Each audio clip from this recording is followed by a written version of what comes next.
Hello and welcome to the Virtual Touring Masters here from Laguna Seca. And my apologies if you've missed the qualifying commentary.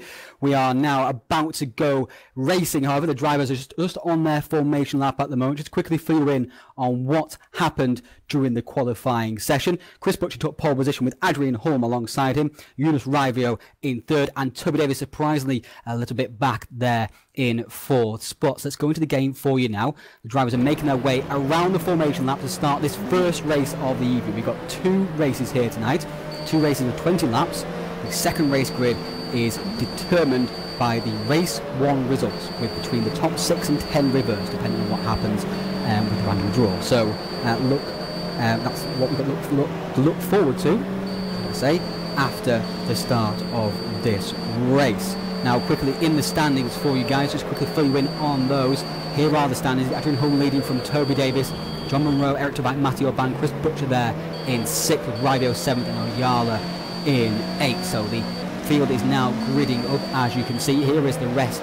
Here are the standings. We've got Naring in an excellent 5th in the Skyline also. Salo in 6th, Monroe 7th, Jeff Jobbing in 8th, Matthew O'Ban 9th and Miguel Nato in 10th. While Gardner, Harvick, Yunt, Amaral, Bass and Vanian round out the top 16. Here is the rest of the field. One driver has been disqualified already. JRG obviously didn't turn his lights on in time, so unfortunately the game has disqualified him, so that's unfortunate.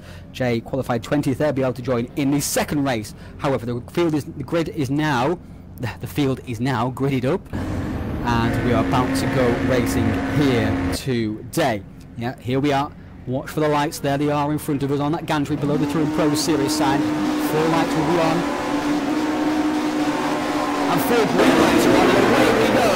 And it looks like there's a bit of a stoppage there in the mid part of the and it's Yunus Rivio is lost out here. Chris Butcher is leading from pole position. Toby Davis trying to go around the outside of Adrian Holm into the first corner.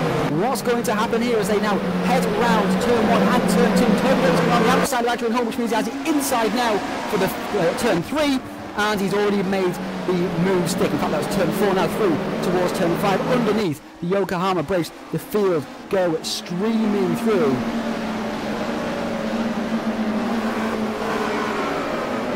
Rafasawa looks like he's got off to a poor start as well. Oscar Harvick has got himself up into 6th spot. That's a fantastic start for him. He lost anybody off the back of the third. Oh, around has gone. Adrian Holm is back.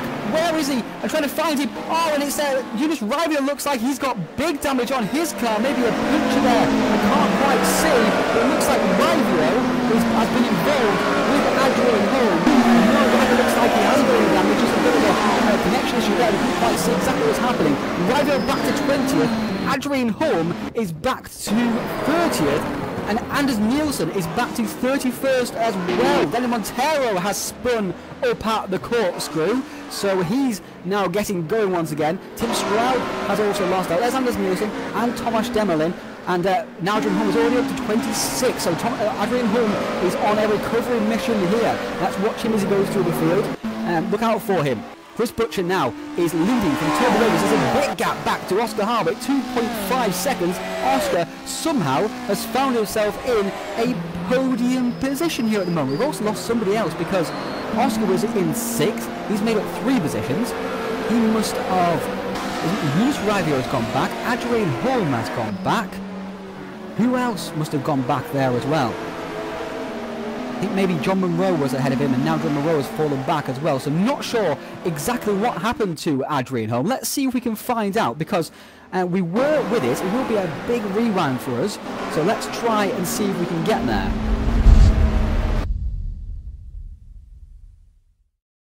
Just rewinding for you guys now.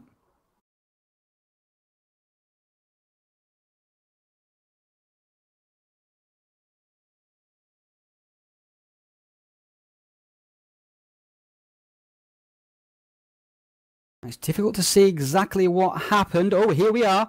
We have a replay. We have a replay of it. So let's go into, and I'll show you exactly what happened. This is a replay of lap 1. As we go through a little bit of lag, unfortunately. And now here we are. We got to Rivio. Oh, look, it's Naring. Naring hits. It's Naring, of course, is the one that's lost out as well. So Naring hit Rivio straight into the side. of Adrian Holm. That's a big mistake there from Naring, and Holm only just got out of the way there. He's back to 20th. This is back to live action on lap 3 already. These guys just finishing lap 2 at the moment. So where has Naring dropped to? Naring, there he's in 4th spot. We lost Toby Davis as well. What's happened to him? Oh, it's all kicking off here. Toby Davis is back to his 13th spot. Maybe he's had that technical issue that he's had previously, where he has a game freeze for a few seconds on the opening lap, so maybe he's made a mistake. I very much doubt he'll be able to get a replay of this. We'll have to find out after the race. But he's back in 13th, diving down the inside here with Scott Cervic. Oh, he's not quite making the move stick. He's back with Eunice Rivio now then, so that's handed the lead, a big lead, on a plate to Chris Butcher. Toby Davis has to now come flying through the pack. He's alongside Eunice Rivio. This is not what these guys want. They want to be flying through the pack single file, not fighting side by side. But Eunice is not wanting to give up. Neither is Toby Davis. They're side by side now into turn 7. This will be scary stuff. They're going to go side by side. Who's going to turn in?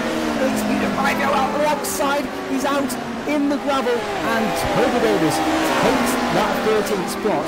That's how they need to be. Little Lennon is right in behind this Rivio as well.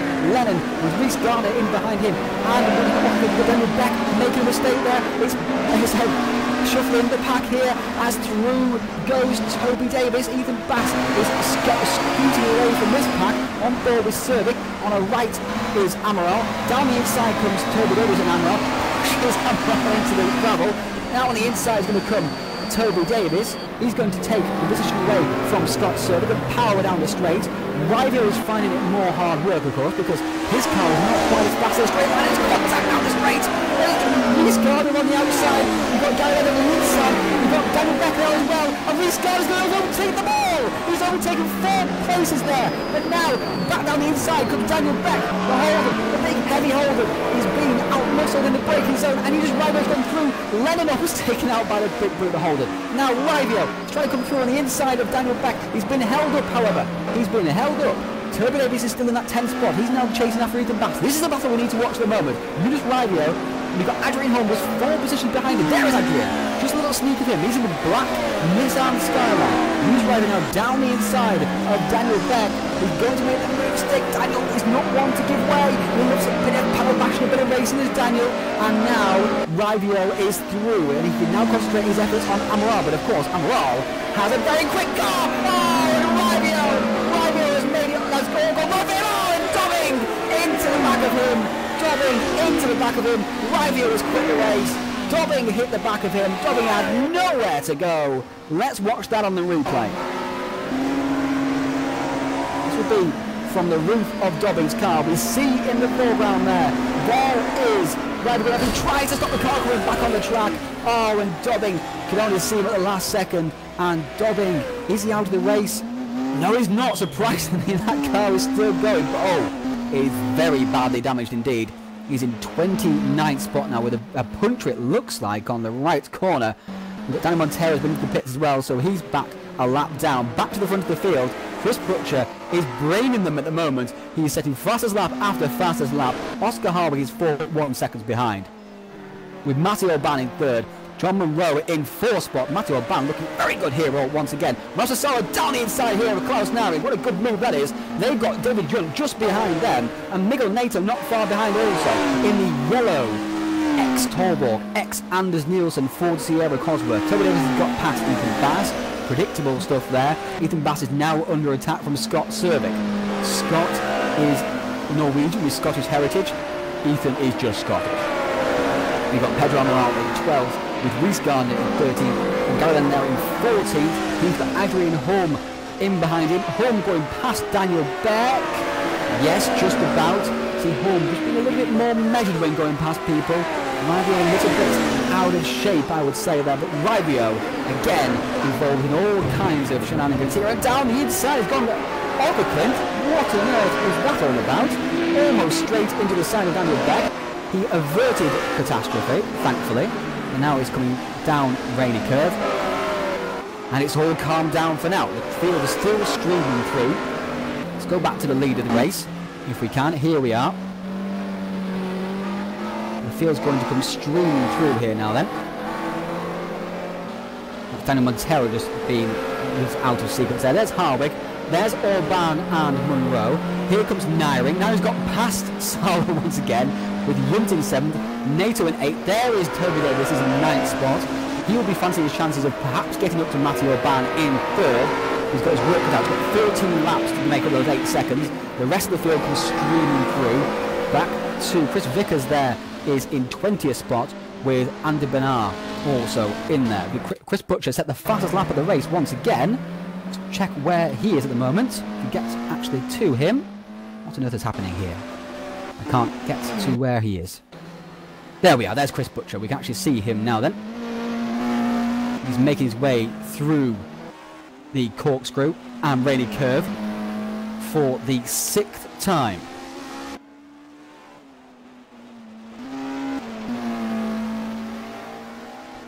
Chris here really has been handed this win on a plate, it would seem. This will be his first Virtual Touring Masters win for some time, if he can just hang on, which you would think that he could do. But let's check out the big battles on track at the moment. This is Nairing and Yunt and Salo. Looking back from Nairing, that's the right buttons. There is Salo in behind. Remember Salo, very, very quick, very powerful holding Commodore.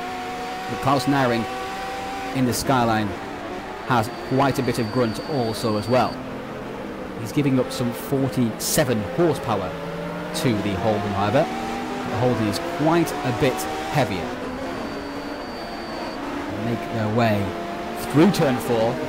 Very tempting turn 4. It's very easy to run wide on the grass there. Oh, on the grass, on the gravel, should I say. No grass at Laguna Seca. Danny Montero just getting out of the way of everybody there. You want to get caught up in anything.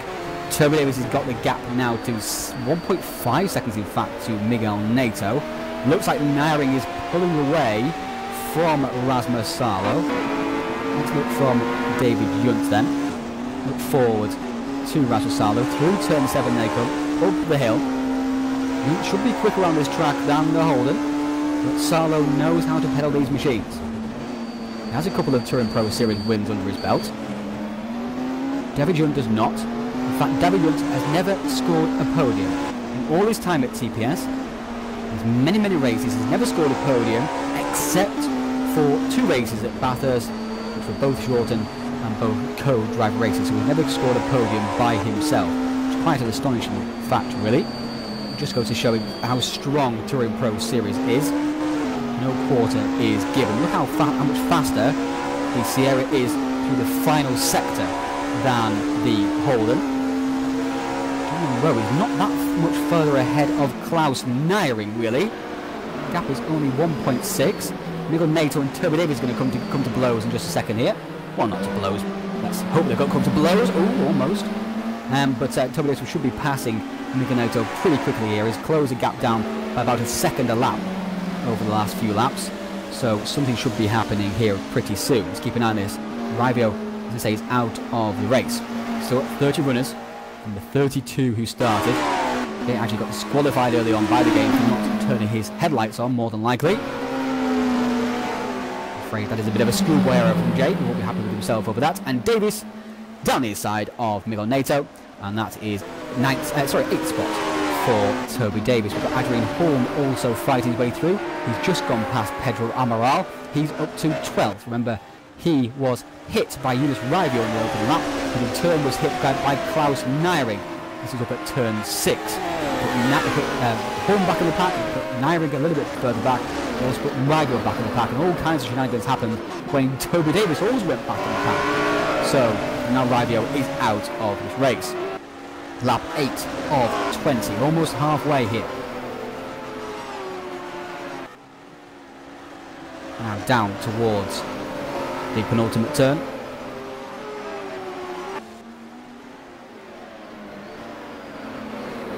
Final turn here, Adrian Horn has caught Scott Cervic, and he will have the power on this straight also well. Perhaps to get past Scott. Well, Scott is getting a slipstream from the skyline ahead of him. The skyline of Ethan Bass. Ethan Bass up in that 10th spot.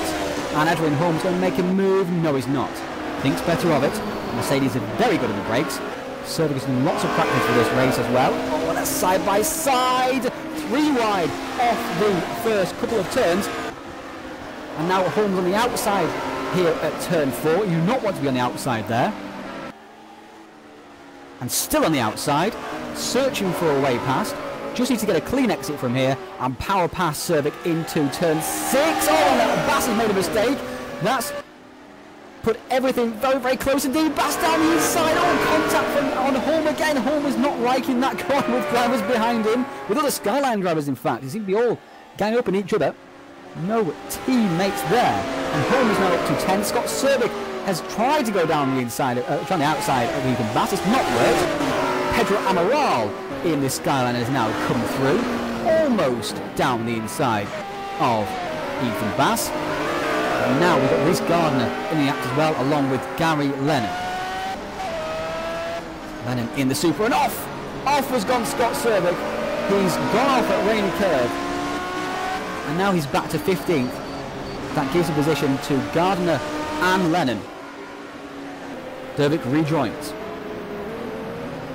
The rest of the field is quite spread out at the moment, but Toby Davis is about to get past David Junt. Here we are, off turn 3 for the 10th time.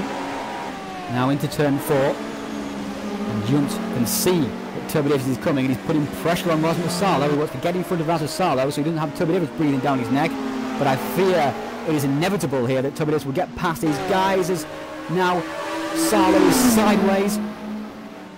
Davis going down the inside of both of them. No, just Salo. Junt's going to hold it round the outside, surely. No, he's not. Junt's got it sideways. And now Davis is going to go down the inside of Junt into turn 7. And he takes that place. So Toby Davis, at the halfway point of this race, he was back in 14th. He's already up to 6th spot.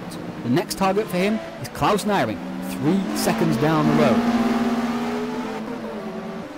Not inconceivable that Toby Davis could get a podium here, but it's a 6.3 second gap, sorry, 5.3 second gap to Matej Orban with 10 laps to go. He has to be quick as he passes these drivers. Oh, and that's not going to help at all. Really wide out of the penultimate turn, putting himself under pressure. Junt is now pulling away from Rasmus Salo. Will Rasmus close on this straight? That's now on board with Rasmus in this lovely blue, light blue, sky blue Holden coming up. Now they head into turn 1. Looks like David Junt has that position for the rest of this race, and Salo looks like he will have to settle for 8th spot unless somebody makes a mistake up ahead. Back with the leader, it is Chris Butcher. Here he is. Leads you by a country mile at the moment. Oscar Harwick is in 2nd spot, but he can't believe his luck, really. How on earth he's ended up in 2nd spot, I'm not sure he knows. I'm not sure anybody knows, but he's taking full advantage of the fact, not making mistakes to give away that 2nd spot. He's not closing on Chris Butcher at all. Matej Orban is keeping him honest. John Monroe is keeping Matej Orban honest as well. Adrian Holm is up to 10th spot now. Keep an eye on him. He may get past Miguel Nato in the next few laps or so. The championship contenders really, really harmed here today. Adrian Holm and Toby Davis. Klaus Neiring is the bad guy.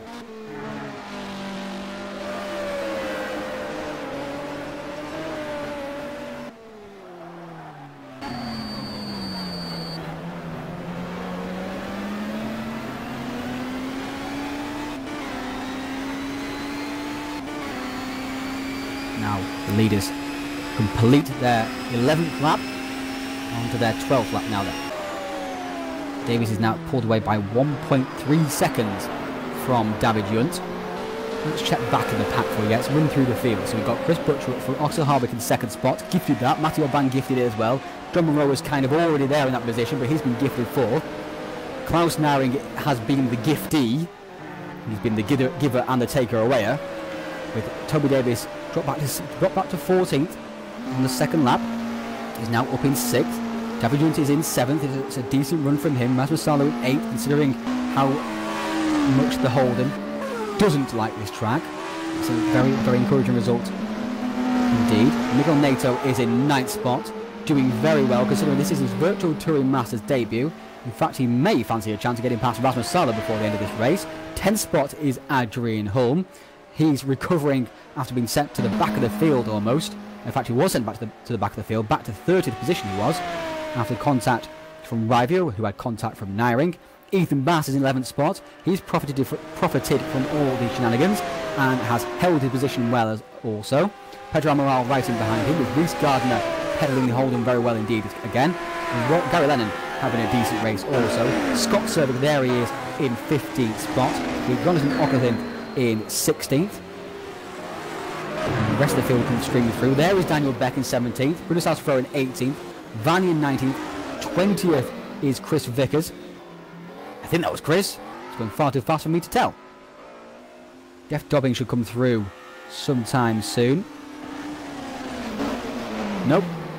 Yes, there he is. Jeff has come through. Jeffrey Fournier should be coming in behind him. There is Jeffrey Fournier. And Tim Stroud and Łukasz Demelin. They're all very close together also, well, so let's follow this battle quickly. They're fighting over 22nd spot at the moment. Jeffrey Fournier started right at the back of the grid after he was excluded from qualifying. Not turning on his headlights once again. And we've got Anders Nielsen 25th. He was right at the back of the field in the open lap as well. I believe he must have had contact or gone off somewhere when Łukasz then nosed down the inside there. And Stroud out on the slippy stuff. And that's not helped his traction, but of course he has a very, very powerful motor in that Ford Mustang. And look at it pull away down the straight. Oh, and he's going to go off. He's going to go off. He's pushing far too hard indeed. Oh, he didn't go off. Wow. He actually held it on the track, but he has given up that position. Łukasz Demelin is through. Anders Nielsen 25th. It was Thomas Demelin 26th. Andy Menard 27th. Tony Matthews 28th. Here he is. Marcelo Tocco 29th. Returned to Touring Pro Series. Danny Montero is having a torrid debut at Touring Pro Series. Whenever I see him, I just see clouds of black dust. Back with the leader, however. Lap 14. He's serenely going along his way.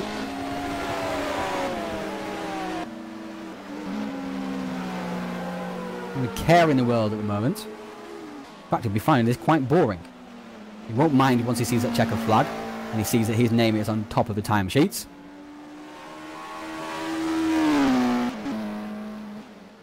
Toby Davis has caught now Klaus Nyring. So let's go and watch that battle. Here is Toby Davis. Right in behind, not that far off Matty Orban in fact actually either. 2.3 seconds is the gap, so Mate is coming under pressure from Monroe. Hardwick is going back towards him as well. Toby Davis could get a second spot out of this. That would be a turn up for the Bucks, having been 14th. He's got 6 laps to go at the end of this lap. Gap to second spot 3.7 seconds. And of course, he does have 3 cars between himself and second spot. He'll be very happy with second if he can get that, because Adrian Holm is still back in 10th. Any shenanigans? Oh, and Nyring! Nyring's gone! There goes Nyring!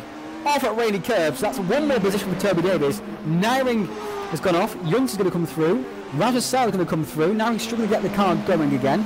There is Nato. Will Nato make his way through? Right in behind Nyring. This is a gift for Adrian Holm as well. If Holm can get past Mibo Nato, then he hasn't got. Klaus now is not very much further ahead. Here is Adrian, not showing great race pace at the moment. Not able to side his way through the field in the style that Toby Davis has been able to do so.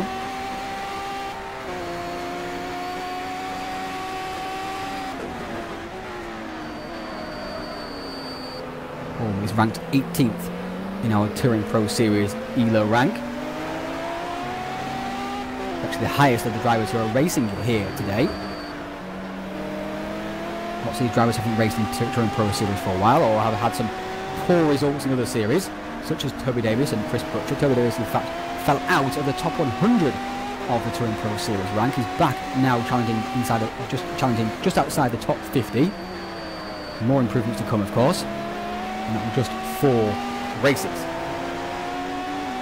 That is now 0.8 of a second Migo Nato.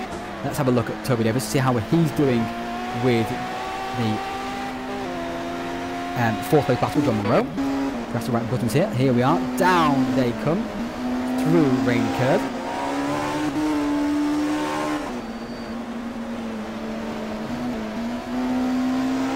And Matty Orban is putting Oscar Harwick under huge amounts of pressure here. Look at this.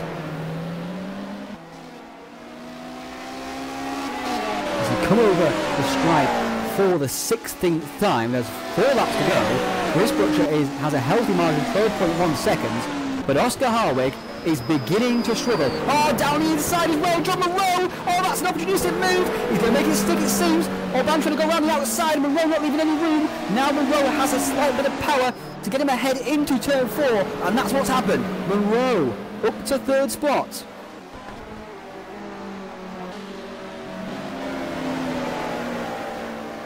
He will fancy his chance of getting past Oscar Harwick, because if Oscar makes any mistakes in the corners, Monroe has the power, and now down the inside is going to go Toby Davis on Orban. Yes, he slithers through. Orban trying to do the cutback, not going to happen. So Orban, after running 3rd for most of the race, finds himself back to 5th in as many corners.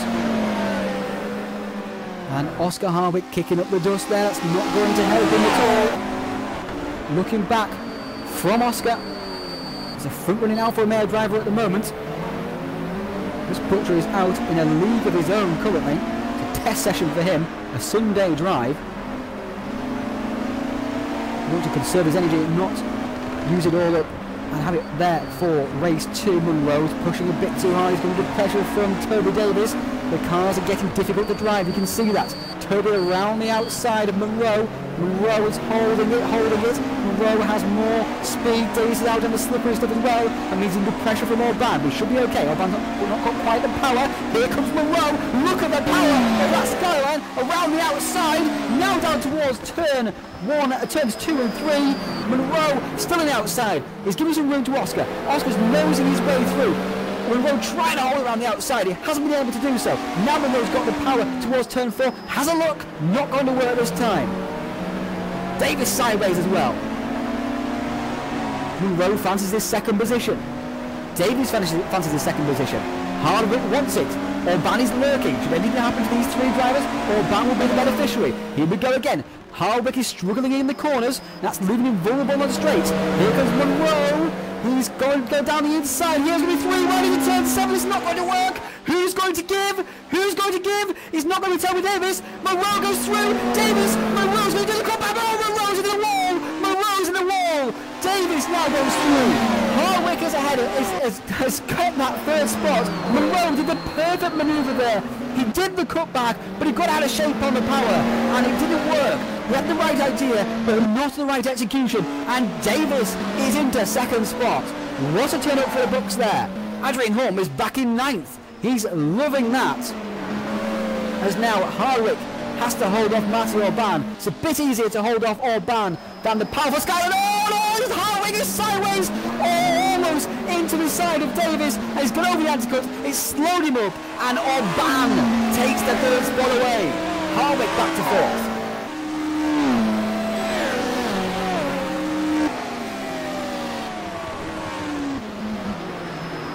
Harwick is struggling. Got 3 laps to go. He's got Monroe right in behind him. He's got Yunt right behind these guys as well. Yunt has been softly in this race, taking advantage of other people's misfortune, not pushing the car too hard. And while these guys have been battling, he's made up that gap of almost 5 seconds. Shows how much you lose when you battle side by side for several laps. Looks like Monroe going to go through now at turn 6. Oh, it's so difficult there. It's banked all the way through. Monroe will have the power now to go down the inside at turn 7, trying to squeeze him into the back marker. Matthews gets out of the way. Monroe chooses discretion as the better part of valor. And Monroe stays in that 5th spot. I think Monroe knows that he will get another couple of opportunities here. No point pushing it in that dangerous situation. Already been in the wall once in that corner. Good brush with it. Quickly check back through the field. There is Yunt, Sarlo. Neiring's not far behind Sarlo, but it looks like it's not going to happen. Holm's not that far behind Neiring now. Nigonato's dropped off. And there's a big gap back to Pedro Amaral, who's got ahead of Ethan Bass. Reece Gardner right in behind those guys. Lots of tyre wear happening here. And one of the profiteers from that may be Gary Lennon. We've got Jonathan Ockercliffe flying through the field here in 15th spot in the Mustang. Very impressive indeed. Scott Cervic is the guy in 16th spot. And he's just spun. He has just spun. My apologies, Scott. That was bad timing from the camera crew. Through comes Bradley Vanian. Through's going to come out. Looks like Daniel Beck as well. Difficult to see in the dark. And yet Scott Cervic is back to 20th spot. At least he's in the points playing position still. Just about. But Scott has had some pace at this track, but too many mistakes. Monroe is back to 9th. What has happened to Monroe? He just went past Oscar Harwick, and Judd's gone past Oscar Harwick. What has happened to Monroe? Let's see if we can find out on the replay. Oh, he's gone in the wall. He's gone in the wall on the exit. Here we are. Let's show you the replay. Here is the replay. So he went past Oscar Harwick, but Harwick fought back and got on the inside at turn 4. Monroe put the power on too hard. Oh no, and Harwick came off the corner. Let's have a look at that from Monroe's point of view. Was it just sideways from Hardwick? Oh, I'm not sure. Well, whatever it was, the contact from Hardwick sent Monroe very hard in the wall. Back to live, and Monroe is back in 10th spot. Judd has taken that 4th. Adrian Holm somehow has 6th. How on earth has he done that? What's happened to Rasmus Salo? It's all happened in the final seconds here. Holm was in a distant 9th. He's now in a strong 6th spot, and that is crucial for the championship. That has minimised the damage that has been done here today, that Toby Davis has almost taken advantage of. Matty Orban is still in that 3rd spot, but Chris Butcher has been imperious today. Led from the start, had a good start, he got pole position, he didn't mess around, he stayed ahead of Toby Davis. Whatever happened to Toby Davis on lap 2, he didn't let that affect him. He pulled away from Oscar Harwick, and look at the gap he has, 17.2 seconds. Been consistent all race long, and still doing 31.5s on his penultimate lap. That really is impressive pace. He will be one to watch in this second race. Remember, we're going to have a reverse grid here today, and that will be exciting indeed. And Chris Butcher now just going through the final corners. And through the final corner he comes.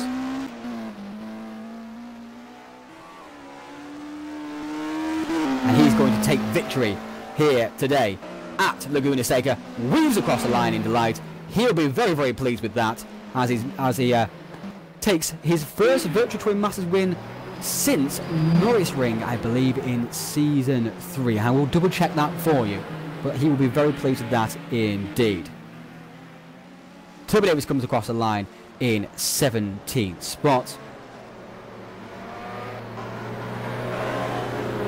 17th spot, should I say, 17 seconds behind, 2nd spot. With Matty Orban in 3rd, Runt 4th, Harwick 5th, Holm, Salo, Naring, Nato, unfortunate Monroe, rounding out the top 10. It's a big gap back now then to the rest of the field. Chris Butcher, that was his 24th win in the Touring Pro Series, in his Touring Pro Series career. Quite phenomenal record. 11th Amaral, 12th Bass. Lennon got ahead of Garden at the end, as did Ockercliffe. Fantastic stuff from him. Kept a very consistent race. 13th, 14th and 15th. Waiting for the rest of the field to come through to finalise that top 20. 16th Ferreira, just pipping Chris Vickers to the line. Chris Vickers in 17th. They flash their lights. And rounding out the top 20, look at that, they cross the line, probably 3 wide, we missed that. Daniel Beck, Bradley Vanian, and Jeff Dobbin taking 20th. Scott Serving, not sure what happened here, but he didn't finish in that points paying position like he was in earlier on. Right, now we're going to have a break. You're going to watch the Virtual Touring Masters highlights reel from Vitus Park, the race 1 of that. So enjoy this for the next few minutes, and we'll be back with race 2.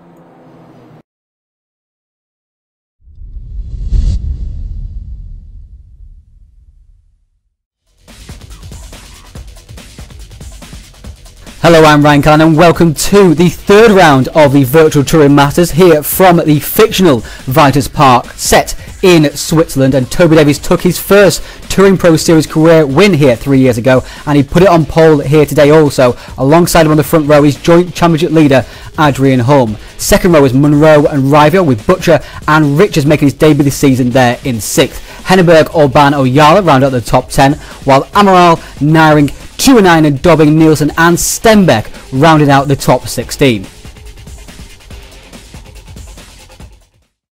Away from the grid they went then, with Toby Davis making the best start off pole position, leading into turn 1, Rivio challenging Hum for that second spot as the rest of the field goes streaming through without any issues. And the field goes over the jump for the first time.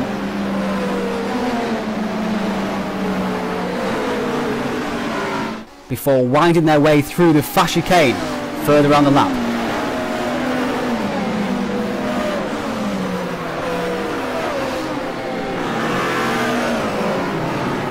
So at the end of lap 1 it was Hum leading from Rivio, with Butcher in 3rd, Monroe in 4th, Orban in 5th, Henneberg in 6th, and Toby Davis had a technical issue in the opening lap and had dropped to 7th.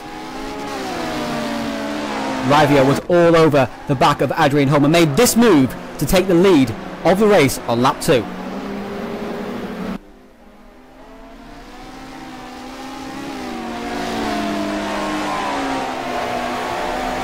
While Klaus Neiring and Pedro Amaral were involved in a big battle here for 11th spot with Anders Nielsen.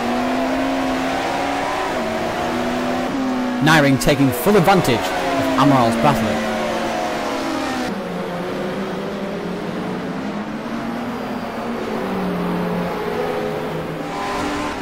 Lap 3 and Davis was starting to make his move through the field, sliding past the Dane Peter Henneberg. And there was more bad news for Peter Henneberg later that lap as he spun out of the race.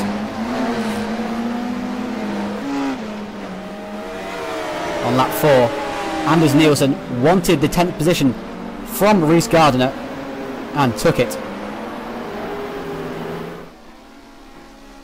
On lap 5, here was the order: Rivio from Hum, from Butcher, from Monroe, from Orban and Davis. While on lap 5, this was the end of Juha Tuunainen's race.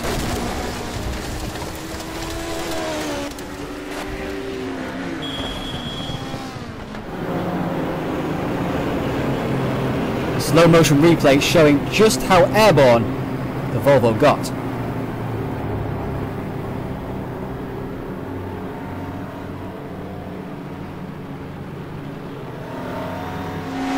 While on lap 7, Chris Butcher was starting to put pressure on Adrian Hum, and he slid down the inside at turn 1 to take second away. And the following lap there was more bad news for Adrian Hum, as first Monroe and then Davis would go past.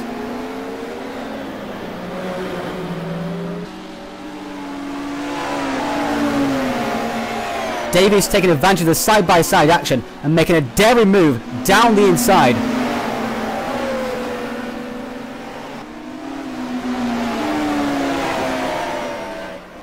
While on the following lap, Davis continued his move through the field, this time going past the other skyline of John Monroe.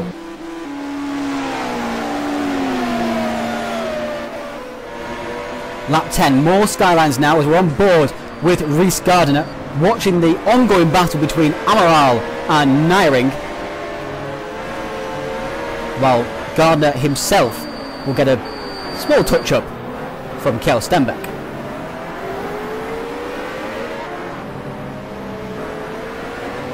The big hold improving a handful around the tight and twisty Vitus Park.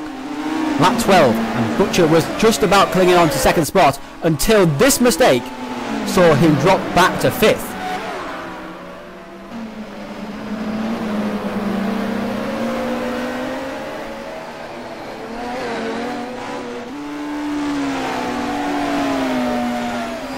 Butcher wasn't done, however, and he set about fighting back and trying to take that 4th spot back away from his fellow THR driver Adrian Hum.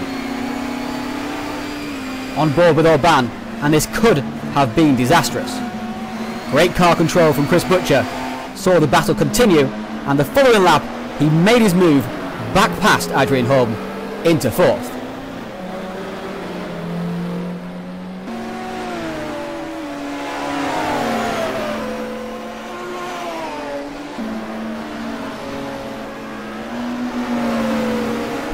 Lap 14, Bruno Sousa Ferreira makes this contact with Jonathan Ockerclinth and Chris Vickers is the beneficiary.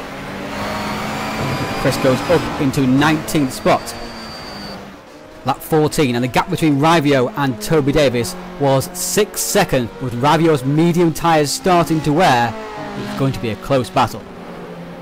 While Ethan Bass is looking to continue after this mistake. The Scotsman's skyline pounded the wall very hard indeed.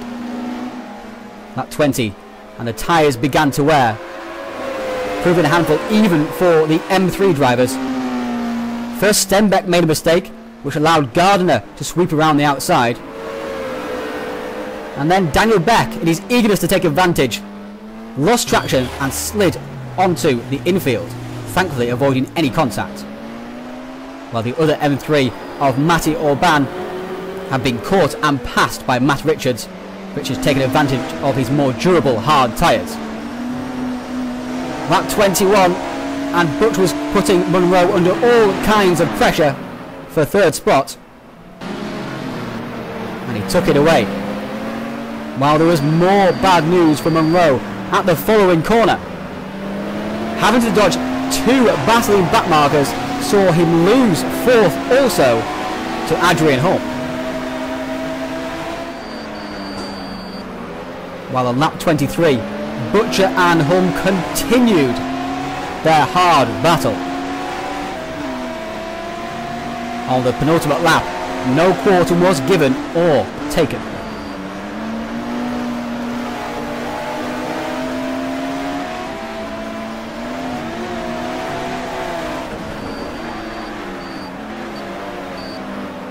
While also on the penultimate lap, Toby Davis had caught Eunice Ravio. Over to the live commentary team to take you through it. Ravio just has a lap and a half to hold one of the most aggressive, probably one of the drivers who's made more passes than anybody. He has to hold him off to get his win. Now, how badly do you think Ravio wants this win? Oh, he's never had a TouringProSeries win, remember? No, he's never tasted success. In the Alpha, that it hasn't won since De La Fuentes. Scares you, Oh, he's sideways, Davis! Oh, he picks it up. He didn't lose any time. Oh, and Vickers gets out of the way. Not sure if that held Ravio up, but this is very, very close indeed. Davis is right alongside. Oh, he's jump. He's gone for the cut back. Ravio sideways. Davis is going to go through. No, yes. No, he doesn't. Ravio holds him off. They've got lap traffic ahead of them.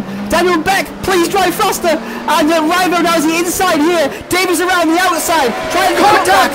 Ravio now he's going to have to power down the straight. We go down the inside. Ravio sideways. Look at this. It's incredible stuff. For dear life. Oh, this is it. Okay, all he has to do is hold the apex, block the drive off. Davis trying around the outside. Ravio squeezing. This is fantastic stuff. There's nothing left. Oh, contact! Oh, the door is on! He's spinning! He's around! Ravio is spinning! Davis is going to take the win! Ravio rejoins! Will he get ahead of Butcher? No, he won't! He's sideways again! Look what he's trying to get going! Davis will win this race! Toby Davis takes the win here! Here is confirmation of Toby Davis's win then. And there was yet more bad news for Eunice Ravio as he was disqualified post-race for exceeding the track boundaries on too many occasions. Chris Butcher took that second spot then ahead of Adrian Holm, with John Maroney fourth, Richards and Orban promoted to 5th and 6th, Oyala 7th, David Jones 8th, Nyring and Nielsen rounding out that top 10, with Reese Gardner once again 11th. Here are the championship standings then. Courtesy of that win, Toby Davis takes the lead in the championship ahead of the driver he was level with after Suzuka, Adrian Holm. In third spot is Munro, enjoying a good season so far, with fourth Eric Tveit, unfortunately absent from the Vitens Park event. Ravio stays in fifth, with Butcher in sixth. Orban, Salo, Oyala and the absent Wiesenmuller round out the top 10, with Nyring and McGregor in 12th.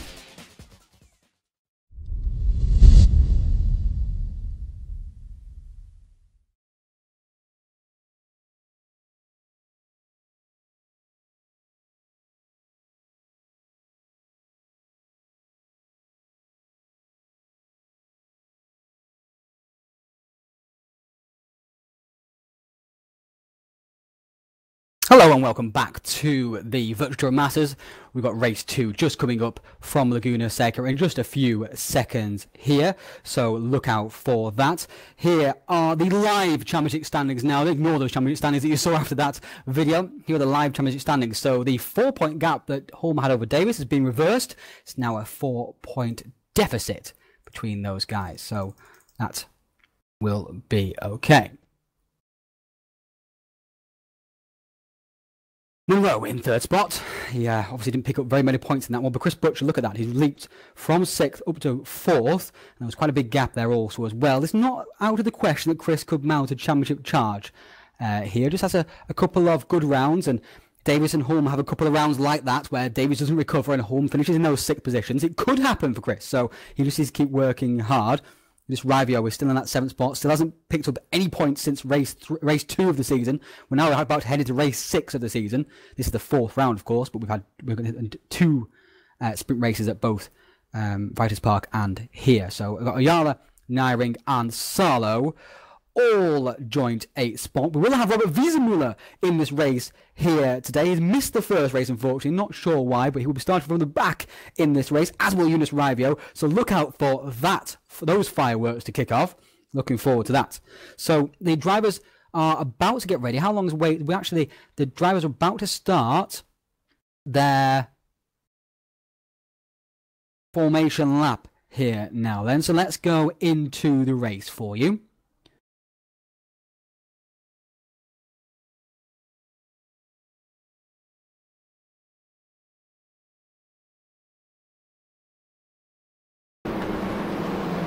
And let's fill you in with what's happening here. Klaus Nyring is on pole position for this race. He's on pole position because he finished 8th in the first race. The top 8 have been reversed for this. So the top 8 were reversed at Vitus. Even though it's a random number between 6 and 10, the top 8 have been reversed again here today. So Nyring, as you can see there, is in pole position. We've got Sarlo in behind him in 2nd. Adrian Holm now then has chance to make hay because he is in 3rd spot. And his championship challenger, Toby Davis, is back in 7th spot on the grid. So if Sarlo can get a good start here, if Holm can get a good start here, then he really can pull away and take his win. But it will depend on the starts that Toby Davis and Chris Butch get.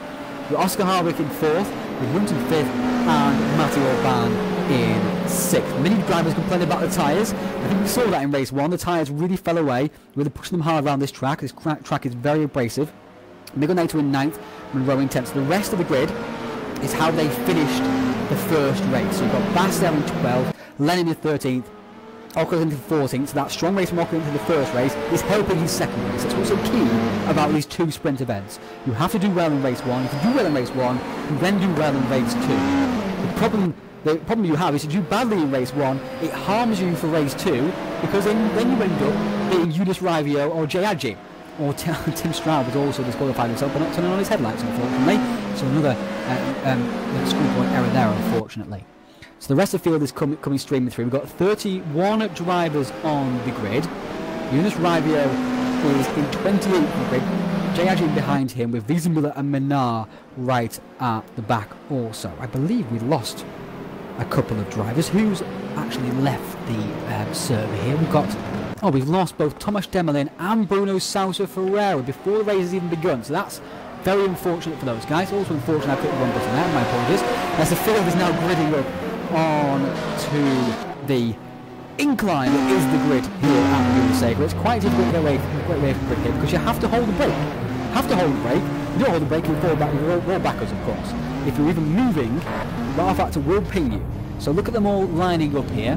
We've got Davis and Holm on the inside of the track. Let's have a look at that. Just trying to see if we can have a quick... There is Holm. Look at him. Right on the inside. He's pointing towards the inside. He's looking for those lights. There are those lights.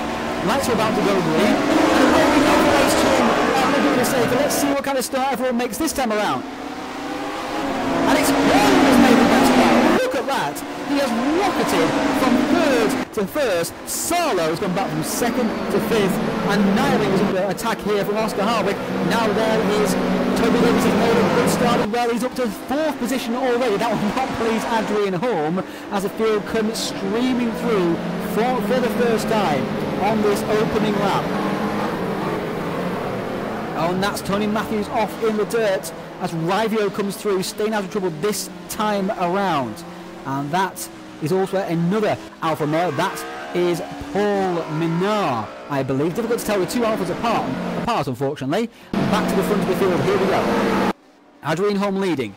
Davis has got past Oscar Harwick in these opening laps. He's made a great start. He started 7th, remember, and he's up to 3rd already. Chris Butcher, he started in 8th, and he's still 8th. He's still in behind Matthew Orban. That's not a place you can pass an M3, unfortunately. It's difficult to pass anybody through there because it's so narrow. NATO defending there from John Munro. Everyone's pretty much stayed quo apart from Toby Davis and Matt Masalo. Davis down the inside, or trying to go down the inside of Klaus Naring. Not going to happen. Oscar Harwick is now getting involved. Oscar wants a piece of this. It's not going to happen there. Oscar might slide down the inside at the hairpin. There's no love lost between Oscar Harwick and Toby Davis, that's for sure. Naring now round the outside and has been passed by Toby Davis now. What can Chris Butcher do? Chris needs to end with this. He's stuck in behind Matthew Orban. He pulls out. He's got the power down the straight. He really needs to make hay. He's messing about on the opening lap, going backwards, not making any progress at all. And now Matthew Orban is trying to go round the outside at turn 1. He's not giving in, Matthew. Chris Butcher now has the outside for turn 3. He has the power, but now Orban is easily alongside. Chris is trying to go for the cutback. This is harming Chris's race for sure. Chris can't get the cutback. Orban is very quick here today in that M3. Davis in 2nd.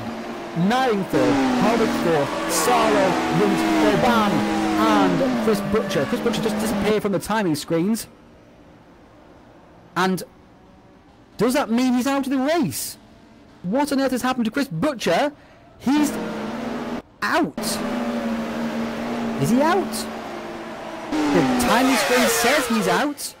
He's disconnected. Chris Butcher has disconnected from this race. And Anders Nielsen has a miserable event. After a fantastic event at Vitus Park, he now has DNF'd from this race as well after finishing way back in the first race. So that's big news. Chris Butcher, race 1 winner, is out of this race. As the field now comes down towards the final turn for the 2nd time only. Davis now is in that 2nd spot and he's gaining Adrian Hall. What will the gap be this time around? It looks like about a second to me. 1.1. He is gaining sector by sector. This is going to be a titanic scrap. Holm and Davis so far this season have dominated the season. Racing nose to tail most of the season together. And really separated. And what happened in this first race here? The rest of the season they've been hard at it. Remember, Davis has a 4-point lead in this championship now, courtesy of his 2nd place in that first race, and Holm in 6th. Let's check the rest of it. Let's check the progress of Rivio. He's 21st. The progress of Robert Wiesenmuller. Look at that. He's up to 14th already. Let's have a look back in the field. There is Munro going down the inside of NATO. Watch this quickly. NATO is going to hold on. But Robert Wiesenmuller is flying through this field. He's up to 13th. Look at him absolutely flying. What could he have done had he been around for race 1? We'll never know, of course. But here it looks like he's heading towards a possible top 5 of the way he's going. He started back in 30th spot, remember. He's up to 13th and we've not even finished the 3rd lap. That is superb driving from the German.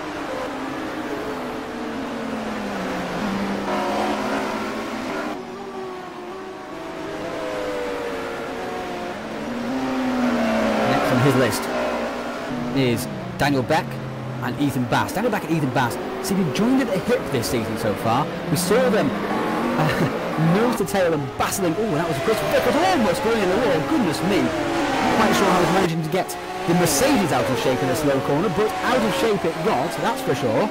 Where is Gary Lennon? I didn't quite see where he was. Is he up in... There he is, in 16th spot. I actually just missed his name there as they went through. But that is the top 16 for you. Holm has stabilised the gap. Look at that. He's actually pulled out slightly. 1.3 seconds now is the gap. So Holm, realising that Toby Davis is on his case, has decided to pull his finger out. He's started to start doing some... started to concentrate really. It's amazing what you can do. You just put that extra percent into concentration. You start taking those tenths of a second away from the person behind rather than losing them. Naring is right in behind Toby Davis, of course, as well. So keep an eye on that as well. But I doubt now he's got the pace to go past Toby without some kind of mistake happening. And now Wiesenmuller going to go charging down the inside here at Daniel Beck. That was an ambitious move. He really should have just waited until the next corner because he would have come flying through anyway. But he doesn't want to be halted in his momentum, of course. He's absolutely flying at the moment in the bow repairs. Oh, and Beck's off anyway. Beck is off anyway. Beck is around at the corkscrew. There he is, trying to rejoin. Through comes Andy Bernard, and there's Jeffrey Fournier. And there is also, is that Paul Menard? Must be Paul Menard.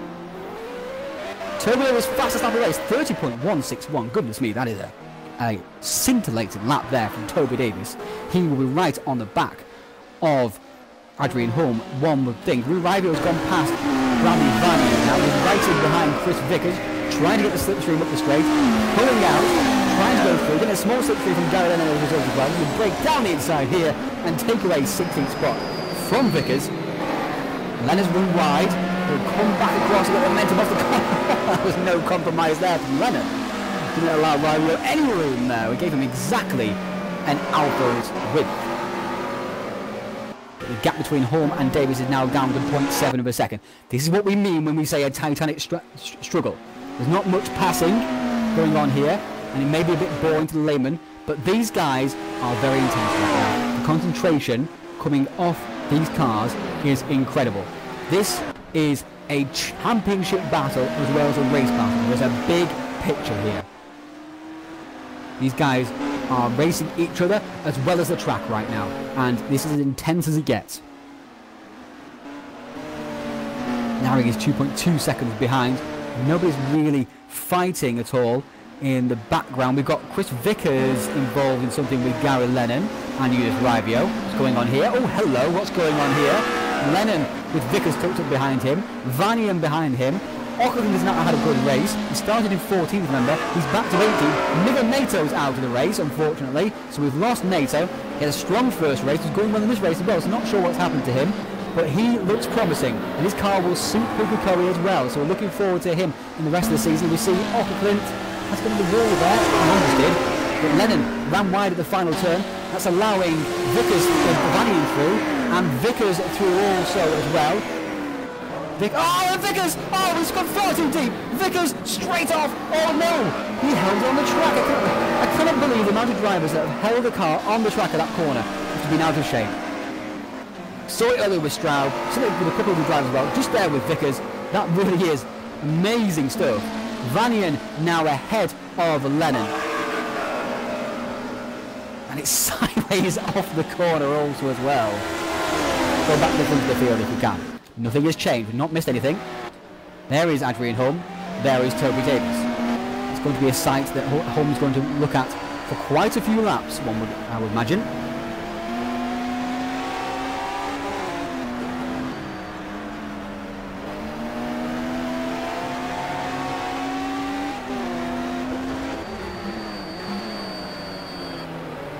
Davis is looking menacing, but Holm has the car that's better on the straights. It has another 30 brake horsepower over the Sierra. So let's go back and watch this battle here between Yunt and Salo and Orban. Again, these guys are battling. Again, Salo and Yunt involved. We look at Salo pull off the corner in that 450 brake horsepower Holden Commodore against the 370 brake horsepower Ford Sierra. In case you're thinking, didn't the Sierras have about 500 brake horsepower back in the day? They did, but in the restricted format, which we use, they had a restricted engine in the DTM rules, which restricted the turbo, and that's what we're using here. So that's why the Sierra said 307 rather than the 550, even reported 600 they got in 1992. So all the cars are balanced out. As you can see here, we've got lots of different makes in the top 7 here. We've got the Skyline, Nissan, Sierra, Ford, the Skyline at 3rd, we've got an Alfa Romeo 75 in 4th, a Holden Commodore in 5th, Ford Sierra in 6th, and a BMW M3 in 7th spot. Salo will be the driver to watch at Pookie Curry, that's for sure, along with Wiesenmuller and Gardner and Holm. Maybe even Munro as well. Where is Munro? In fact, Munro is in the 8th spot at the moment. Remember, he started 10th, running well in the first race, until contact with Oscar Harvick. I'm not sure exactly what happened. If Oscar got sideways or Oscar turned into him. It's not quite clear. But either way, more likely that Harvick just got sideways rather than driving into him. It's not the sort of thing people tend to do. You never know. Salo's let Yunt go through. Yunt has got that 5th spot. And now Salo's pushing Yunt down the straight. Yunt's not leaving any gap on that curve over the top of the hill because he knows if he leaves the gap, Holden Commodore is going straight through. But Yunt has got away from him now. And just like in the first race, I fear that Yunt will pull away now from Rasmus Salo as the race goes on. But Rasmus, all he has to do is just suck it up here. And in the next race at Pukekohe, he will reap the rewards. Muller's up to 11th spot now, 18 seconds behind the leader. He's some 6.6 seconds behind John Munro. So that will be a big ask for Robert Beasley, unless he's got some crazy pace or people battle in front of him. He's right in behind Ethan Bass at the moment. His progress has been slowed somewhat. If you put medium tyres on. Most drivers are going, most of the heavier cars, most more powerful cars, going with hard tyres here. Quite a few of the lower power cars are going with medium tyres because they're able to look after their tyres better, and it's also a lot cooler temperatures here. Ryder, one of the favourites for this race, crashed. Oh, and back to the front of the race. Back to the front of the race. Davis on the inside of Adrian Holm. But Holm will get run off the corner. Holm's going to have the power here, but Davis has the line. This is going to be very interesting indeed. Holm's giving some space here to Toby Davis. He's got the overlap. Will Davis go down the inside? He will. He's trying it. Holm around the outside. Holm needs to hang on here. He lets Davis go, and I feel Davis will run away with this, and he doesn't let him go. Holm holds around the outside, kicks up the dust, holds onto that first spot, but Davis is threatening. Puts wheels on the edge of turn 4 as well. It's where he's been struggling all the way through practice. So tempting turn 4 to put the power on too early. The apex is slightly later than you think. It's a long apex there. And Nairing is doing very well here. He's only 2 seconds behind these leaders. If these leaders start battling just for a couple of laps, Nairing will be right on them. I think now Munro has gone past Orban. No, because Orban said no chance, matey boy. Slithered back down the inside at turn 6. And Orban is very feisty indeed in his little M3, as he has to be. The M3 is fantastic through the corners, but if he doesn't do the corner perfectly, he's then vulnerable on the straights, as he is right here. And he's boxed in, look. He's been boxed in. Oh, Munro! Munro's gone far too deep! Munro's off! Munro's off! He's taken Rasmus Salo out as well! Salo's in the wall! What on earth happened there? Let's get a replay of that. Let's get a replay of that. I'm going to go on board. Right camera here, my apologies. On board with Munro. He goes far too deep into the corner. Here on board with Salo. Oh, and there's not much room left by Salo, but Munro comes across, knows he's coming across, corrects it, but by the time he's corrected it, he's hit Salo and Salo in the wall, and it's difficult to get out from that position as well. But Salo's back to 14th, and Munro has been a bit crashy happy here today, whether it's been his fault or not. He's been involved in those sorts of incidents. Wiesman has got past Ethan Bass now, and he is challenging Munro, 1.3 seconds in behind him.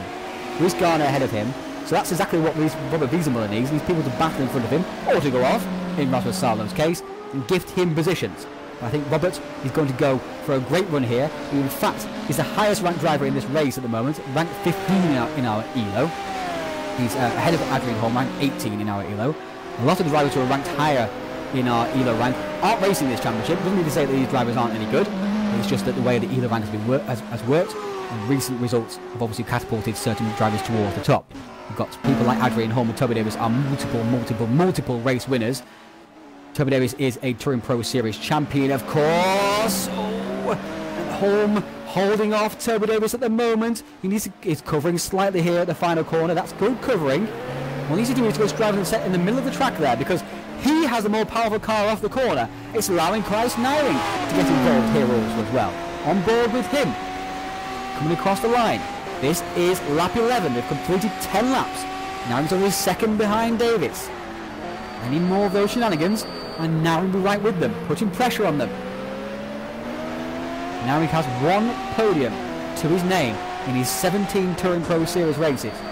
At the moment he's on course for another one. He would dearly love to better his best position of third. There's no doubt about that. David Hunter is a strong fifth at the moment, running solidly. Get my words out. Ethan Bass is under pressure from Eunice Rivio. Let's look back on that one.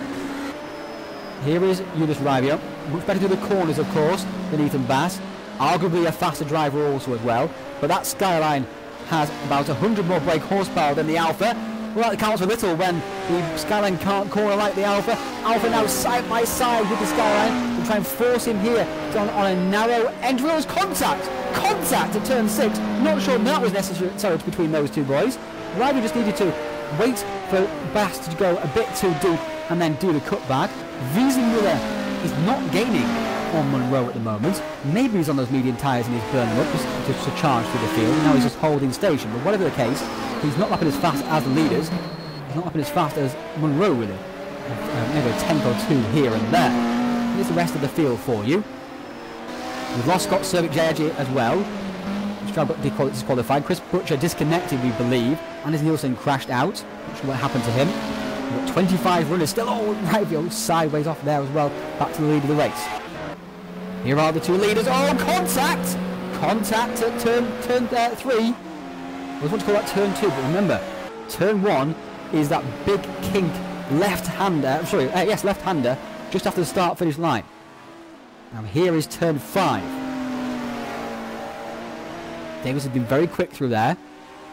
Holm has the power along this straight just to eke a little bit of advantage even if he loses a bit in the corner. Nyring is 2.3 seconds back. He's made a mistake, it seems like. These two boys have been battling slightly. Rivio still stuck in behind Ethan Bass. Harvick there still in a lonely 4th at the moment. That will back up his 5th spot. But will he hold on to his tyres better than he did in the first race? Shall soon see in the next few laps' time. That's when the tyre life will come into play. That's very crucial in these cars. No point just going fast and ruining the tyres. You've got to go fast and look after the tyres. Well, Davis down the inside here. He's fainted a couple of times here and he's not made it stick this time around. But now Holm has the inside for the final corner. Just needs to run it in and squeeze Davis out. And he has the power down the straight to avoid Davis taking the position away. But Davis is threatening. He actually did take that position just by a few centimetres at one point there. Now into the first turn. Contact! Contact! Davis sideways. Doesn't take advantage. Holm now around the outside of turn 1. A fantastic shot this is as well. Right on the wheel of the Sierra Cosworth. The Yokohama Bridge they go. Nyring just 1.4 seconds behind this group now. Oh, and a big bump over the curb there. Sideways for Toby Davis. Sideways Magdalene Holm as well. Davis is challenging. The more Davis challenges, the more Holm's going to make a mistake. And he's fainted. He's gone to the outside, then to the inside. There's contact. He can't quite get through. It's such a difficult position to pass in that corner in turn 6 because it's so banked. And now Holm holds on. Nyring's right there. Right button, there we go. Now going into the corkscrew. Not a position you can pass, but it's a place you can make a big mistake. Neither driver does so. Harwick is now 6.2 seconds off this group. He was 7.5. Nyring is right there. He's living this at the moment. Wiesenmüller is not gaining on John Monroe. John Monroe is gaining on Rhys Gardner, however. Rivio can't get past Ethan Bass currently. Davies is going for the cutback here. He's not quite able to make it stick.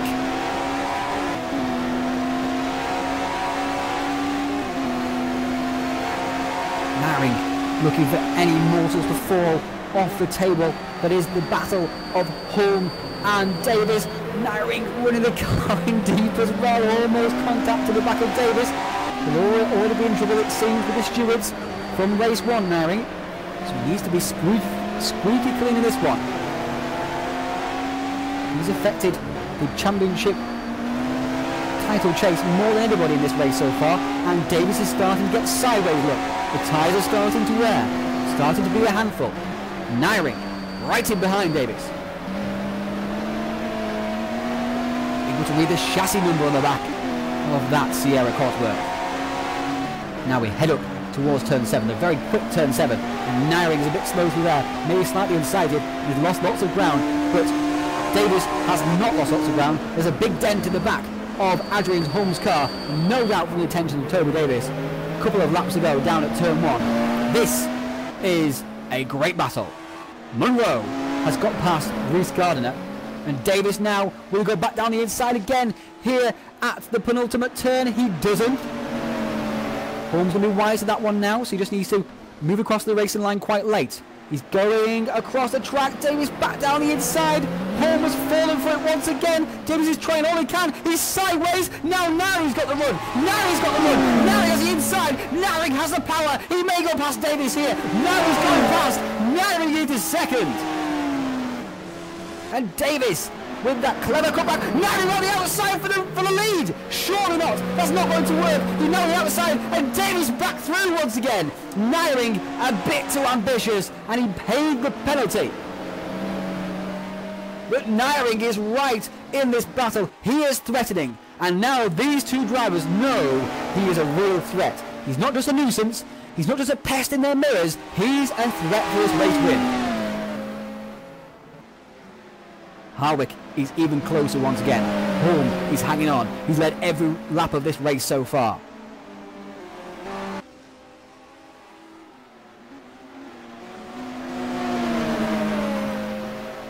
What can Davis do?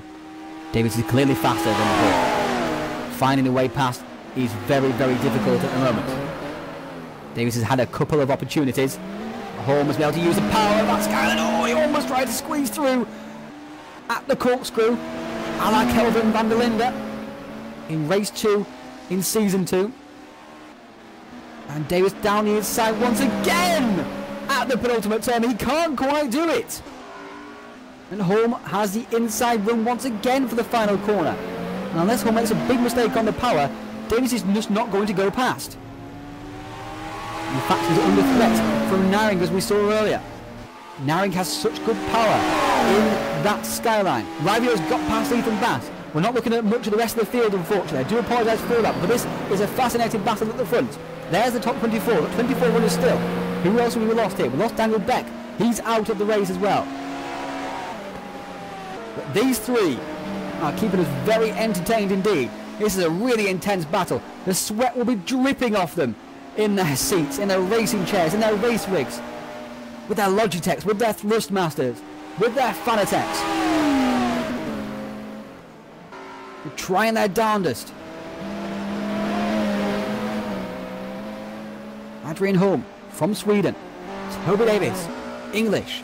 Klaus Naring, Danish. Skyline sandwich.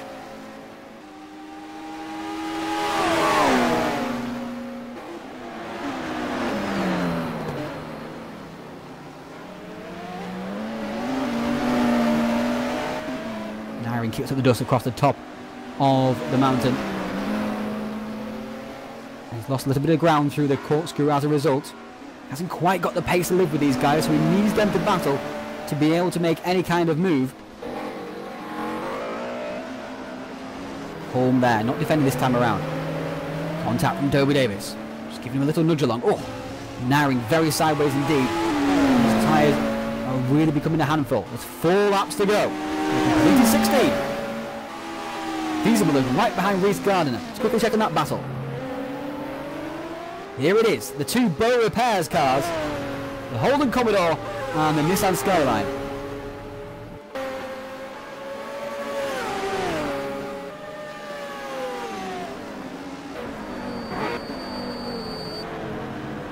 Australian looking back at the German. Reese Gardiner races with one hand, one with a birth defect, rendering one of his arms pretty much a passenger for him, unfortunately. But he really is a true tale of strength to adversity, never giving up. He races with one hand here, and he does a fantastic job in the most recalcitrant car to drive also as well. He does a superb job. One of the real characters of the TPS community. Everyone loves Reese. Especially when he reads stories off Reddit to the rest of the TeamSpeak members. That's one of the favourites on there. Everyone always wishes Reese well. Remember, he's racing in the middle of the night for him. In Australia. Getting up all hours in the morning just to do what he loves. Which is this. Miller looking for a way past. Looks like Gardner's beginning to struggle. Miller looks like he's a bit rusty as well. He charged through the field early on, but has been struggling ever since. Just been slow, progressive progress. Slow progress, should I say. That's a really rubbish sentence. I apologise. But Orban is right on the back of David Junt, you know. And this battle isn't going to go away. As is the fact that Oscar Harwick is right in front of him. Harwick has made a small mistake somewhere because the gap is definitely less than 0.8 of a second. Oh, Junt sideways. Oh, he chops off Orban. And now Junt sideways once again. Big sideways and off the track. Orban through to 5th. Orban has been a revelation in this BMW M3 last couple of rounds. Fantastic to watch. Easily the pick of the M3 drivers. So to that 5th spot. And now he's trying to hunt down Oscar Harwick. Remember, Harwick struggled in the last race with his tyres. He's coming towards that time of race once again. Is it going to happen this time around? Soon find out. Back to the front of the field. There is Adrian Holm, still with Toby Davis glued to the back bumper. Naring is keeping a watching brief still also as well. He's right there. Should anything happen here? Oh, this could be it! This could be it! That's more of a forceful pass this time around. Holmes will have to dive down the inside here in the final corner. Not going to happen. Davis is through. Davis is through this time around. He got himself alongside just a little bit more than normal at the penultimate corner, and it has worked. Holm now has to run down the straight, but it's not going to be enough. I don't think. You have to do an amazing outbreak manoeuvre here on Turbo Davis to take the position away. Oh, he's sideways as well, and to break it all, both sideways. Both the skylines sideways. Oh, and Naring's off. Naring. Oh, he's made that mistake, that big mistake now, and he'll have to settle for that 3rd spot, surely. Holm right in behind Toby Davis, and they have the back marker of Jeffrey Fournier right in front of them. Oh, and Davis was sideways off that corner! Davis was sideways off that corner! Holmes down the inside! Holmes going to take the lead! He takes the lead once again! Oh, he's gone too deep! He's gone too deep, surely! No, he hasn't. He's held on. He's held on. Davis. Now he has quick replay of that. What happened here to Davis? Oh, he got a big sideways. Big sideways. Squirrely bit there. That was incredible. Not sure exactly what happened there, in fact. Was there a tap? Was there a tap? Not sure there was. Yes, there was a bit of a tap, but it was so sideways in front of Holm. I'm not sure Holm did anything about it. But Davis is back now into the lead. Let's watch that replay. Let's fast forward for you. Davis is back into the lead. And it goes up the hill into the corkscrew. And a fantastic move that was as well. Back to live action we go then. Holm is back to 2nd spot. We're going to go into the final lap. But another classic Holm-Davis battle here. Davis could be on for his 3rd win of the season in 6 races. Give him a 7-point championship lead also as well. So it's really over small margins. We've got Tony Matthews there. He's getting out of the way also as well. That's good from him. We've got Klaus Naring. He's actually not out of this battle at the moment because of those mistakes. If a couple of those mistakes happen again on this final lap, the Naring could be through. Oh, Davis! He's on the grass. Oh, he's held on. He's held on. But it's really under pressure right now. Oh, and Holm sideways. Holm sideways. That could be it. That mistake could be it. A minute getting that ground back now. Davis just has to hang on. Can he hang on? Will he hang on? Got half a lap to go. Half a lap. Trying to take his 23rd Touring Pro Series win. His 3rd win of the season in Virtual Touring Masters. Oh, he's sideways at corkscrew. Down the hill he goes. Menacing Holm right in behind him. He's kept a narrow line through Rainy Curve. It's an interesting line. Holm now as well. He's gone to the normal racing line. He's held the inside there as well. Now Davis is hugging the inside into the final corner. He wants to make sure. Remember, Holm has the power. Holm's on the outside. This could be it. Holm's going to take it. Holm's going to take it. He's got the power off the corner. Holm's going to win this race on the final corner. Davis too defensive. Davis second. Narrowing in a great third place. But Holm outfoxed Toby Lewis there. Davis threw the one away, I think. He was thinking too much about that. He defended all the way through the last 3 corners. Not sure why he did that. We'll talk to him in the driver interviews and find out. But Orban finished in 5th, ahead of David Jones. It didn't quite get ahead of Oscar Harwick. It was close to the line though. Monroe in 7th, Wiesenmuller in 8th, Gardner in 9th. With Rivio in 10th, Dobbing 11th, Saro 12th, 13th Bass, 14th Pedro Amaral, 15th is Gary Lennon, 16th Bradley Vanian, 17th Chris Vickers, 18th is Jonathan Ockerkant. A much more competitive field this time around. None of those shenanigans that we had last time. Field much closer together. And where is the rest of the points runners here? Who's going to come across the line 19th? I'm saying that they were more closer together, but actually waiting a long time here for 19th. It's going to be Andy Menard going to cross the line in 19th spot. And Paul Menard will cross the line, hits his first Touring Pro Series race. He has actually managed to compete in before that game disconnecting him, and he has taken a point also as well. We'll be back with the driver interviews and the reaction from those 2 fantastic races after this quick video.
Hello and welcome back to the 4th round of Virtual Touring Masters Classic from Laguna Seca. We've had 2 fantastic races in the night time here today, full of intrigue, full of championship stories also as well, and we're going to get some driver reaction now. First up, we're going to talk to the race 1 winner, Chris Butcher. Chris, a fantastic show of pace from you in that first race, obviously helped by Toby's problem as well, but from then on, it was a Sunday drive almost. Yeah, I mean, it was still a little bit tough. I was still pushing hard because I wasn't sure of Oscar because I was genuinely having to push quite hard to maintain the gap, but then he started dropping back a little bit, so I could breathe easily. But yeah, it's not something I wanted to take for granted. But obviously, Toby dropping away did help, which is a shame, really. I was looking forward to a good battle with him. It would have been fun, but a win to win. Yeah, I mean, obviously you got that pole position also as well. That must have delighted you. It's a great lap, straight off the bat. Once again, it seems that you're better on that on those that kind of almost going into the qualifying session cold, because you were telling me that in practice your first lap on soft was your fastest as well, like you never did on soft. So obviously that was helping you just going straight from hard to soft. So I don't know what was going on there, but fantastic pole position for you. Great race win for you. Your first in VTM since Norris Ring, I believe. Is that correct? Yeah, that was my only win to date, so good to get my second one. Yeah, a bit overdue, I think. Well, considering how good you've always been in these cars, the fact you've only got 2 wins in these, and you've got 24 in total in Touring Pro Series, it's a bit strange, really. But either way, you've got that second win now. Obviously, the second race didn't exactly go to plan. Not really. I was again looking forward to a good race. I knew from race 1 that I had the pace, and watching the broadcast, I think I could have definitely been in the lead battle. I think I had pace over Toby, in all honesty. But then Toby asked me what I was doing on the formation. Everything seemed fine to me, but then I looked at my ping and it was at 700 or something like that. So obviously internet issues creeping in there. But I thought it was manageable. But then we got to the start of the race, and it was just impossible to make a clean pass. I mean, cars were moving about all over the place, so I was just trying my best to drive around the best I could and wait for it to settle down. But then we didn't see any. Just disconnected. Yeah, we didn't see any of that at all in on the broadcast. We just disappeared. I mean, your car wasn't moving around. It was pretty normal. So that's very unfortunate. It was terrible. Just everybody jumping around all over the place. But I think I traced the issue back to my sister watching Netflix. So right, okay. So the less said about your sister, the better. Anyway, moving on. You've got Puku Kobe coming up next. Obviously, you've run well there before. You always say, with utmost belief, no one believes you, but you believe yourself, that you should have won there both times. In season 2, see, but obviously it's going to be strong there, aren't you? Because it's quite a simple track. Your car's fairly well suited there. Obviously the holes in the Skylines are a bit better, but you've got a good car for that track. Yeah, I mean the Sierra's coming out of the corners. It's sort of halfway down the straight that the Skylines and Holden's catches, but then we're better on the brakes and better through the turns. So it'll be an interesting race. Got to make the most of qualifying. That's where it's going to be, I think. If we get stuck behind the Holdens or Skylines, that's it. I don't think previous season's tactics are going to work this time somehow, if that's what you're referring to. Any slipstreaming tactics you're going to use in the qualifying though with Toby? Well, we'll talk about that. Okay. We've not even mentioned it yet. Okay, right, okay. Well, congratulations on race 1 win. Commiserations for race 2. You look like could have been really strong and bag yourself a massive haul of points as well to get you back, kind of sort of in the championship hunt. But now, I think it's probably going to be over for yourself, unfortunately.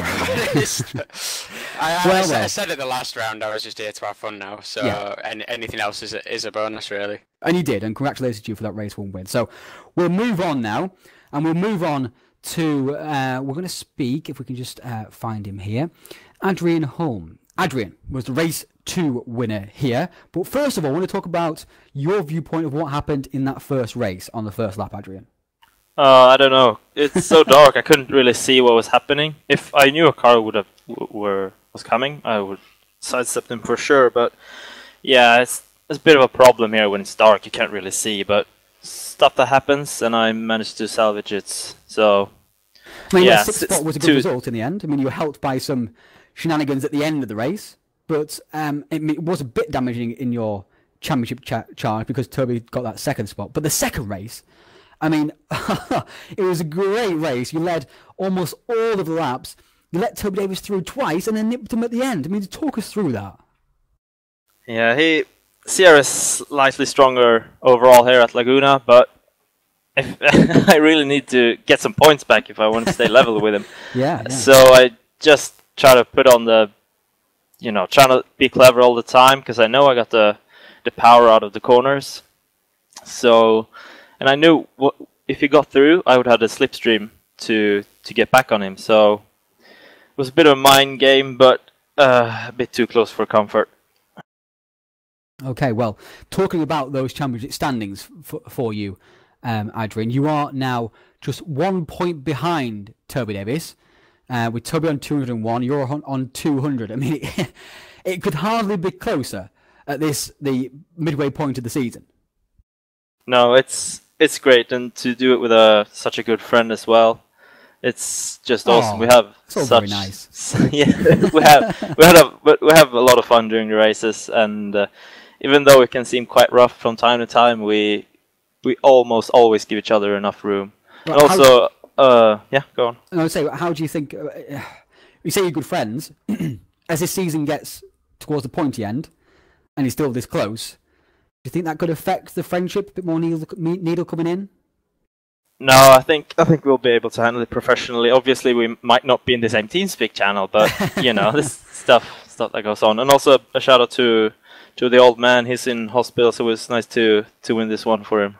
Okay, well, get well soon, Mr. Holm, and hopefully he enjoyed his son's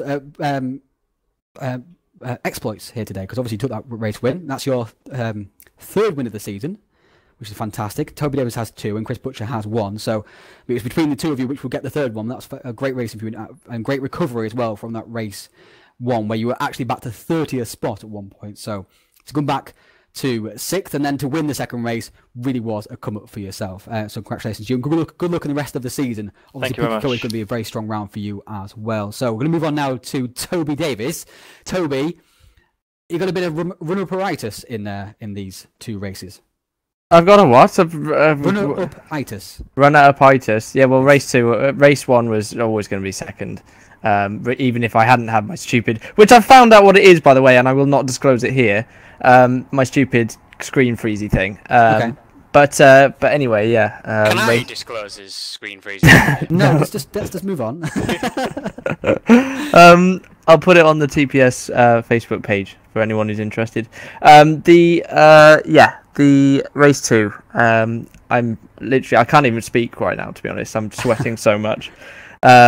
I thought I'd done him. I thought I'd done Adrian, and he outthought me in the final corner, and I was 100% sure he'd go for a cutback, and he went straight around the outside and pinched the position.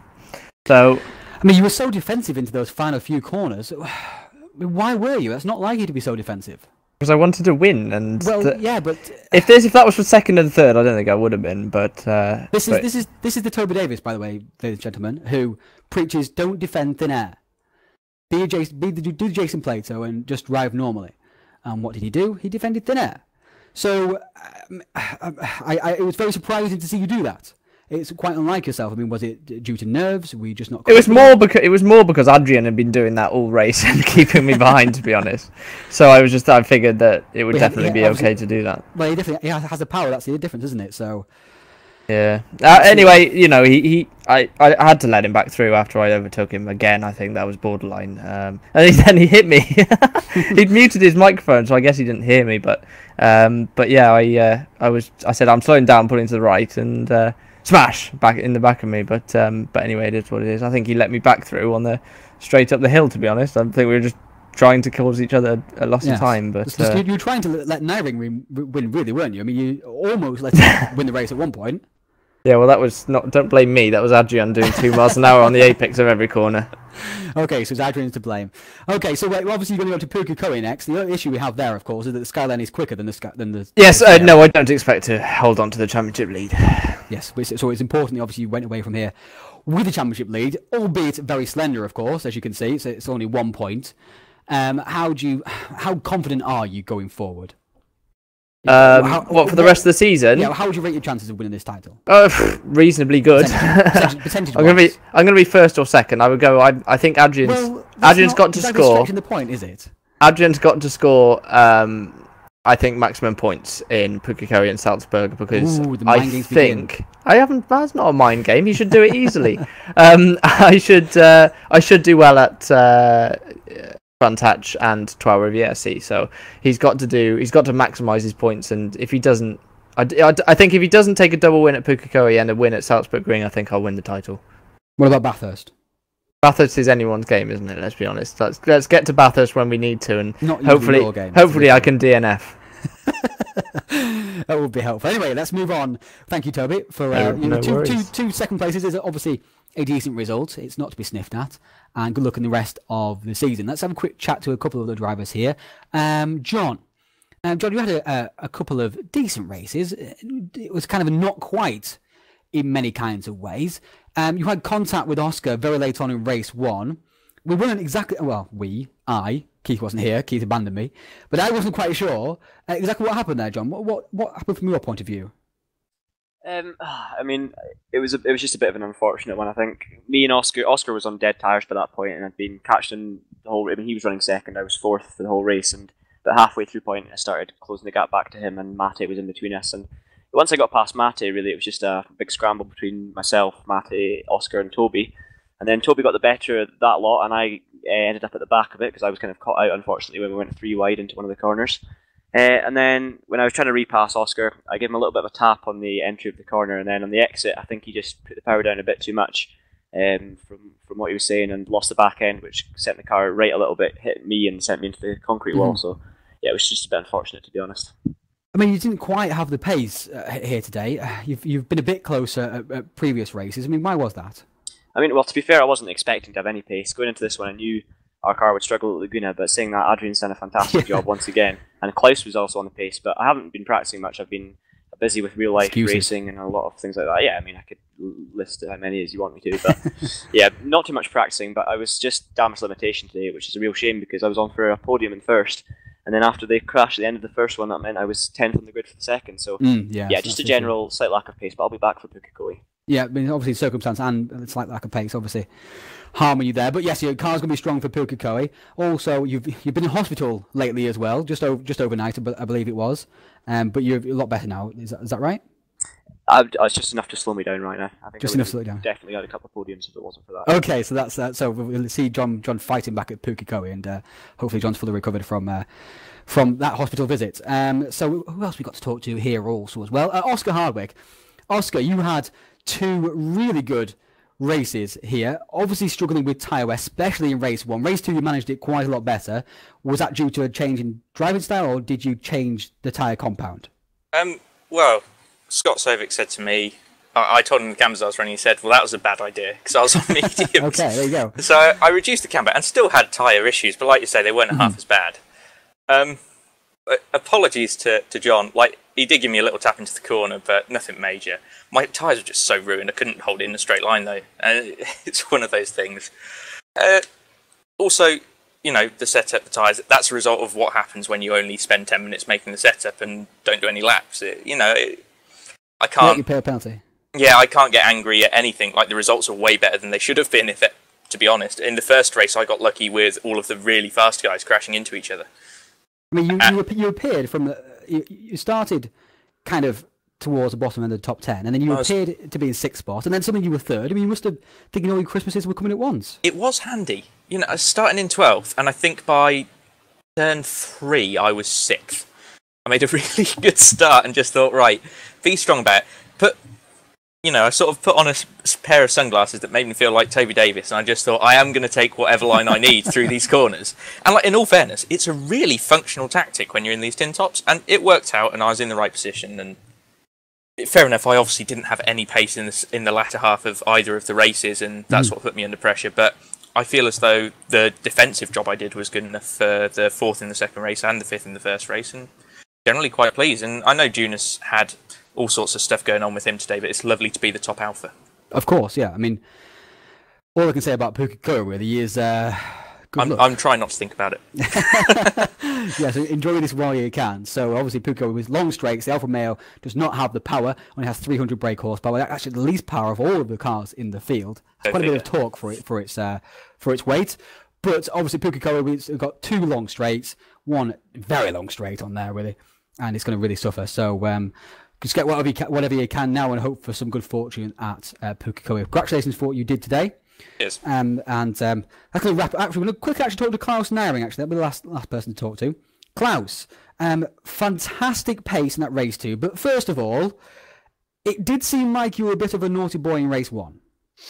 Yeah, might Yeah, be. that's a guilty Yeah, cough. I'm probably guilty in that one. Yeah, Yeah, I mean, sort of stuck my nose besides Jonas, but I guess it wasn't enough. So he just expected me to back off, but that's not how it happened, and that's not how it went, and yeah, sort of collided. I'm really sorry about it, but yeah, that's what sometimes these happened. things happen.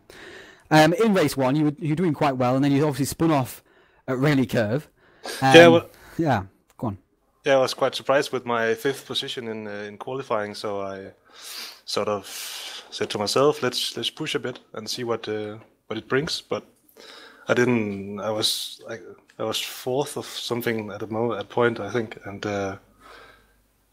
couldn't keep my concentration up, so I made some slight errors here and there, but managed to grab an 8th and start at the pole in race 2, so that was okay. I mean, it must have been fantastic for you in race 2 because you were in at the front the entire time. You didn't quite have the pace of the front 2, but you were able to take advantage of them battling.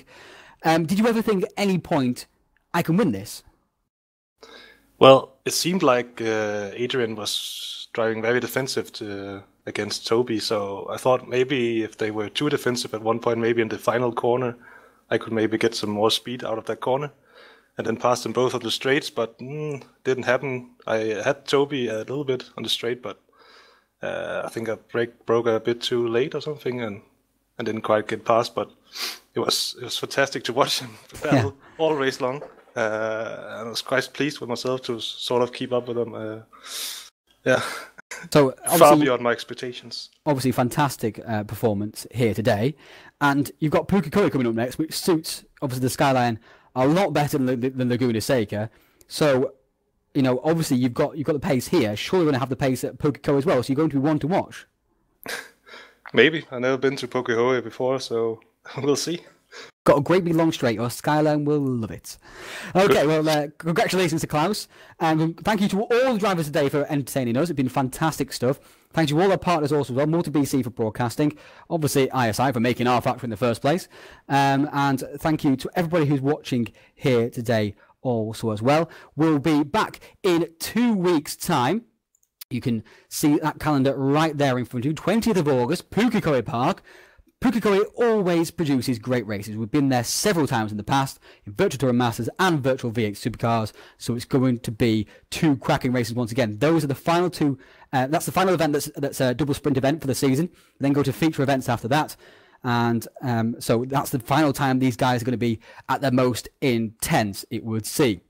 Also, you obviously saw the Vitus Race 1 highlights in this broadcast here tonight.